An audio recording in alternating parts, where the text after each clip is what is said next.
صاحب دل انسان دوسروں کی تکلیف کو بھی اپنی تکلیف سمجھتا ہے۔ جو شخص دوسروں کی تکلیف پر بے چین نہ ہو، اس کو انسان کہنا ہی انسانیت کی توہین ہے۔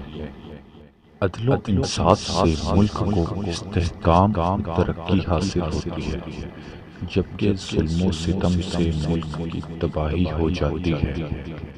انسان وہی ہے جس سے دوسروں کو فائدہ پہنچے، جو دوسروں کی ہمدردی اور خیر خواہی نہ کرے وہ انسانیت کے لیے عار ہے، اور اس سے پتھر اور درندے بہتر ہے۔